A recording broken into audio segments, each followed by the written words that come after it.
छात्र संघ चुनाव उत्तर प्रदेश की सरकार में पिछले 8 वर्षों से बंद हैं।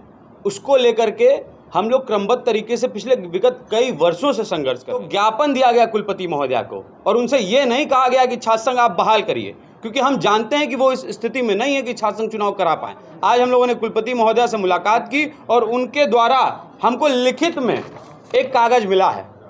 लिखित में पहली बार लिखित में किसी छात्र नेता को एक कागज मिल गया है कि आखिर में छात्र संघ चुनाव के पीछे षड्यंत्र किसका है।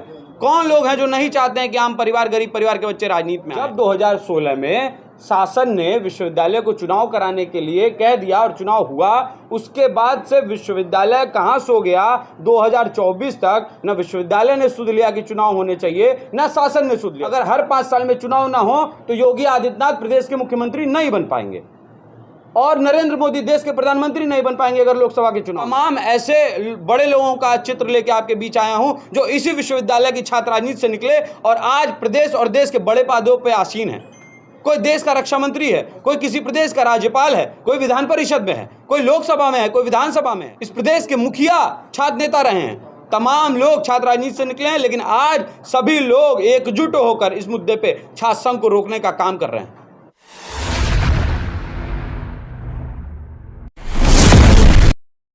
देखिए, जिस प्रकार से छात्र संघ चुनाव उत्तर प्रदेश की सरकार में पिछले 8 वर्षों से बंद हैं, उसको लेकर के हम लोग क्रमबद्ध तरीके से पिछले विगत कई वर्षों से संघर्ष कर रहे हैं। और इस वर्ष मैंने कहा था कि आर पार की लड़ाई होगी। पिछले 1 सप्ताह से हम लोग विश्वविद्यालय में लगातार अभियान चला रहे हैं छात्र संघ बहाली को लेकर के। पहले दिन हम लोगों ने आंदोलन किया तो ज्ञापन दिया गया कुलपति महोदया को और उनसे ये नहीं कहा गया कि छात्र संघ आप बहाल करिए, क्योंकि हम जानते हैं कि वो इस स्थिति में नहीं है कि छात्र संघ चुनाव करा पाए। हमने उनसे पूछा आखिर में चुनाव रोका किसने है, क्योंकि बार बार हमसे ये कहा जाता है कि चुनाव शासन ने रोका है। शासन कहता है, विधानसभा में उनके विधायक खड़े होकर कहते हैं कि विश्वविद्यालय फ्री है, वो करा सकता है चुनाव, उसको किसी ने नहीं रोका है। ये दोनों लोग एक दूसरे के पाले में लगातार गेंद फेंकते हैं, लेकिन चुनाव नहीं होते हैं। चुनाव आम छात्रों का अधिकार है। ज्ञापन देने के 1 सप्ताह का समय दिया गया था, आज 1 सप्ताह का समय उनका पूर्ण हुआ। आज हम लोगों ने कुलपति महोदया से मुलाकात की और उनके द्वारा हमको लिखित में एक कागज मिला है। लिखित में पहली बार लिखित में किसी छात्र नेता को एक कागज मिल गया है। आज हम आपके समक्ष ये सारे प्रस्तुत करेंगे। ये पूरी मोटी फाइल बना करके लाया हूँ 1 हफ्ते की। ये मोटी पूरी फाइल है, इसमें पूरा ब्यौरा है, कच्चा चिट्ठा है पूरा विश्वविद्यालय का। ये आज आपके समक्ष रखा जाएगा कि आखिर में छात्र संघ चुनाव के पीछे षड्यंत्र किसका है। कौन लोग हैं जो नहीं चाहते हैं कि आम परिवार, गरीब परिवार के बच्चे राजनीति में आए। इसके पीछे बहुत बड़ा षड्यंत्र है। मैं क्रमबद्ध तरीके से आपको बताता हूँ। हम लोगों ने आंदोलन किया, कुलपति को ज्ञापन दिया, कुलपति ने 1 सप्ताह का समय मांगा। हमने हस्ताक्षर अभियान कराया कि छात्रों, क्योंकि लोग कहते हैं कि आम छात्र भी नहीं चाहता चुनाव हो, वो सोचता है हिंसा होगी, वो भी कहता है हिंसा होगी। आम छात्र छात्राओं ने हस्ताक्षर किया। हमारे पास वो कागज है जिसमें करीब 500 से अधिक छात्र छात्राओं ने सिग्नेचर करके ये बताया कि वो चाहते हैं चुनाव हो। बड़ी संख्या में छात्रों के हमको समर्थन मिले हैं। तो लगातार उसके बाद हम लोग राज्यपाल से संबंधित एक ज्ञापन दिया जो मुख्य प्रशासनिक अधिकारी को दिया जिलाधिकारी कार्यालय में। और आज हम लोगों ने कुलपति से मिलकर ये कागज प्राप्त किया है जिसमें सारी चीज़ें स्पष्ट लिखी हुई हैं कि आखिर में चुनाव हो क्यों नहीं रहे हैं और रोका किसने है।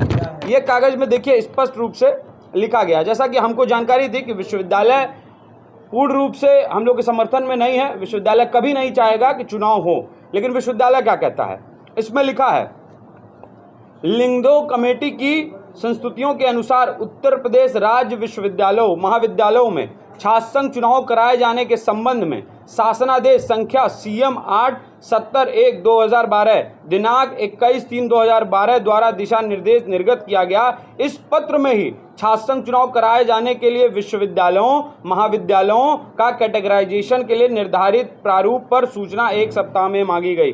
शासन द्वारा ये विश्वविद्यालय और महाविद्यालय जितने हैं उनको कैटेगराइजेशन लिंगदो कमेटी की सिफारिश पे ही छात्र संघ चुनाव होते हैं। तो शासन ने ये 2012 में ही विश्वविद्यालयों से महाविद्यालयों से मांगा कि आप 1 सप्ताह में कैटेगराइजेशन करा करके ये बताइए कि छात्र संघ चुनाव कब आप लोग करा रहे हैं। उसके बाद पुनः विश्वविद्यालय 14/4/2015 को शासन द्वारा कुलपति दीनदयाल उपाध्याय गोरखपुर विश्वविद्यालय गोरखपुर को प्रेषित पत्र के माध्यम से राजस्थान सरकार द्वारा छात्र संघ का चुनाव कराए जाने के संबंध में कैटेगराइजेशन के मॉडल को शासन को उपलब्ध कराए जाने का निर्देश प्राप्त हुआ। तो 14/4/2015 को उत्तर प्रदेश शासन द्वारा विश्वविद्यालय की कुलपति, जो भी उस समय कुलपति रहे हो 2015 में, उनको एक पत्र प्रेषित किया गया जिसमें राजस्थान सरकार द्वारा छात्र संघ चुनाव का जो चुनाव कराए जा रहे थे उसके संबंध में कैटेगराइजेशन के मॉडल को शासन को उपलब्ध कराइए। राजस्थान सरकार में छात्र संघ के चुनाव हो रहे थे और उत्तर प्रदेश सरकार में नहीं हो रहे थे। उत्तर प्रदेश सरकार ने यह जवाब मांगा कि आप उस मॉडल पे चुनाव कराइए जिस मॉडल पे राजस्थान सरकार करा रही है।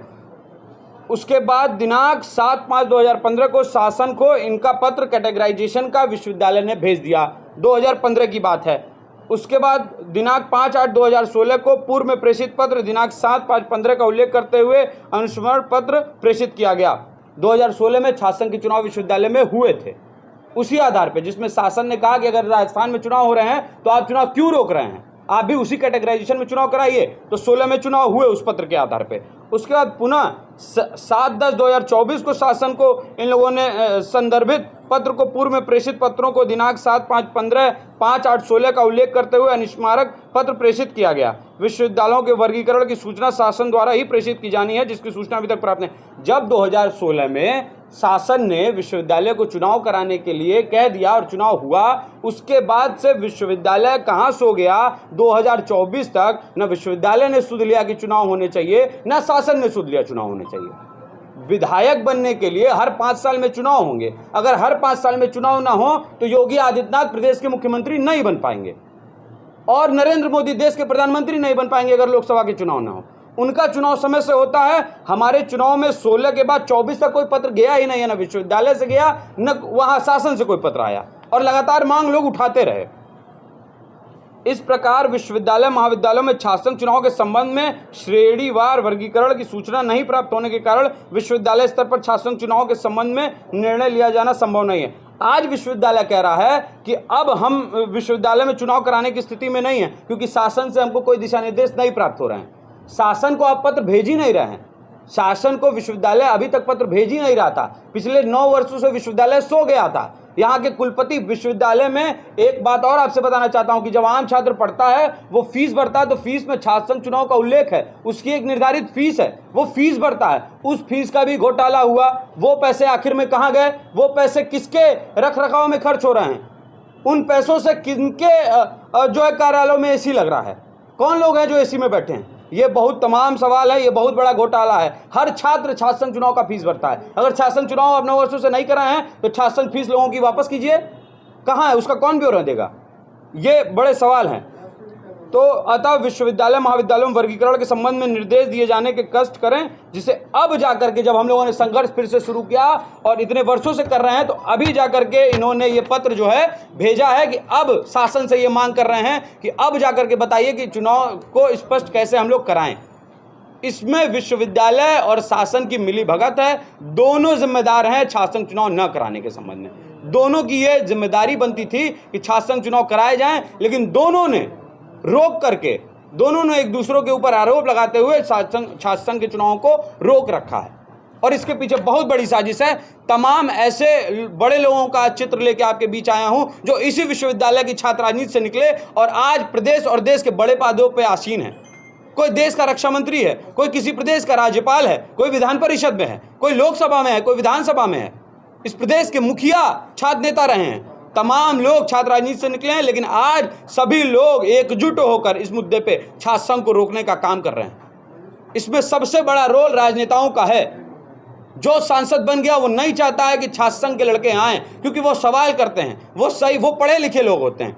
जो भी छात्र संघ की राजनीति कर रहा है, वो महाविद्यालय में हो, विश्वविद्यालय में, वो पढ़ा लिखा लड़का है। वो आखिर में उसका अध्ययन वहाँ चल रहा है, उसका प्रवेश है, वो BA MA ग्रेजुएशन मास्टर्स कुछ कर रहा है, तभी वो राजनीति कर रहा है। आपको देखिए क्रमबद्ध तरीके से आपको दिखाता हूं। देखिए सबसे बड़ा चित्र जो है आपके समक्ष रखता हूं। आप सभी लोग इनसे परिचित होंगे। ये हमारे देश के यशस्वी रक्षा मंत्री जो हर बात की निंदा करते हैं, लेकिन छात्र संघ चुनाव नहीं हो रहे हैं इस बात की निंदा नहीं करते हैं।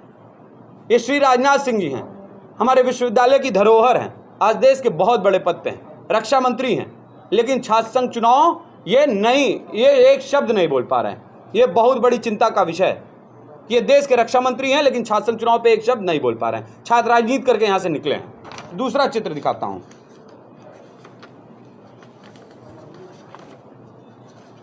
शिव प्रताप शुक्ला जी का चित्र होगा इसमें। नीचे, हाँ ये देखिए, ये शिव प्रताप शुक्ला जी हैं जो हिमाचल प्रदेश के राज्यपाल हैं वर्तमान समय में। लेकिन छात्र संघ चुनाव की राजनीति, छात्र राजनीति करके ये लोग निकले हैं, ये लोग जेल गए हैं, तमाम आंदोलनों में रहे हैं और आज एक प्रदेश के राज्यपाल हैं। बड़ा सम्मानित पद है राज्यपाल का। राज्यपाल के पास ही अथॉरिटी होती है विश्वविद्यालयों की। उसके बावजूद छात्र संघ चुनाव पे ये लोग शांत हैं, मौन हैं। आखिर में क्या कारण है? कौन सी इतनी बड़ी ताकत लगी है जो छात्र संघ चुनाव नहीं होने देती है?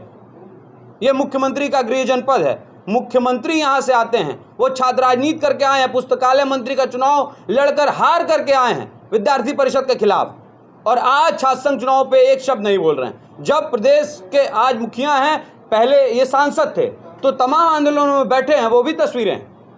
जब वो कहते थे छात्र संघ चुनाव होने चाहिए, बहाली होनी चाहिए अन्य सरकारों में, आज उनकी सरकार है तो वो नहीं आ रहे हैं। और देखिए और भी तस्वीरें हैं। ये देवेंद्र प्रताप सिंह जी हैं, विधान परिषद में हैं, देश की एक पंचायत में बैठे हैं, वहाँ सवाल किया जा सकता है ये, लेकिन ये सवाल नहीं कर रहे हैं। ये लोग सवाल क्यों नहीं कर रहे हैं? इसके पीछे कारण है, क्योंकि ये नहीं चाहते हैं कि अब छात्र नेता आए, क्योंकि छात्र नेता तेज होता है। बड़ा आरोप लगाते हैं कि छात्र नेता तेज होता है, वो सही सवाल करता है। ये देखिए, ये विश्वविद्यालय के रतनपाल सिंह जी हैं, ये भी हमारे विश्वविद्यालय से छात्र राजनीति किए हुए हैं, अध्यक्ष रहे विश्वविद्यालय के, लेकिन ये भी आज एक शब्द नहीं बोल पा रहे हैं। आखिर में ऐसा क्या कारण है? कौन लोग रोक रहे हैं? छात्र नेता तो डरता नहीं है किसी से, लेकिन आज ये लोग शांत हैं, मौन हैं, एक शब्द नहीं बोल पा रहे हैं। और देखिए, क्रमबद्ध तरीके से आपको पूरा संघर्ष दिखाता हूं कि कब से हम लोगों ने कैसे कैसे किया सारी चीज़ें स्पष्ट रूप से। ये देखिए, ये पहले आंदोलन की तस्वीर है। ये पहले दिन जब आंदोलन हुआ तो कुलपति महोदया को ज्ञापन देकर के 1 सप्ताह के भीतर छात्र संघ चुनाव कराने के संबंध में उनसे वार्ता की गई थी। ये पहला।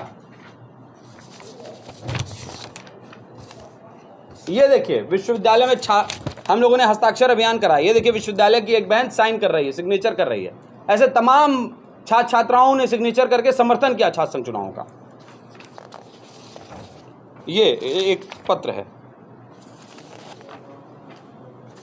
तमाम अखबारों की कटिंग है, अखबारों ने इसको छापा है, बाकायदे सभी अखबारों ने बड़े स्तर से छापा है और हर वर्ष छापते हैं। लेकिन इस बार मैंने पहले ही कहा है कि आर पार की लड़ाई होगी अगर छात्र संघ चुनाव नहीं होते हैं। या तो आदित्य शुक्ला जेल में होंगे या छात्र संघ बहाल होगा। हम पूरी तन्मयता के साथ, पूरी ईमानदारी के साथ बच्चों के बीच लड़ने वाले लोग हैं। हम लगातार पिछले 8 वर्षों से लड़ रहे हैं। हमने अपने जीवन का कीमती समय इस विश्वविद्यालय को दे दिया है, आम छात्रों के बीच दे दिया है, और अब इस बार आर पार की लड़ाई है। और मैं आपके माध्यम से आज स्पष्टीकरण करने जा रहा हूं कि 1 सप्ताह का समय हो गया। कल सुबह 10 बजे विश्वविद्यालय के सामने धरने पे बैठने जा रहे हैं हम लोग। हम लोगों का धरना कल विश्वविद्यालय के सामने 10 बजे से चलेगा, जो अहिंसावादी धरना होगा, जिसमें किसी प्रकार की कोई हिंसा नहीं होगी। गांधी जी के रास्ते पे हम लोग कल से शुरू कर रहे हैं।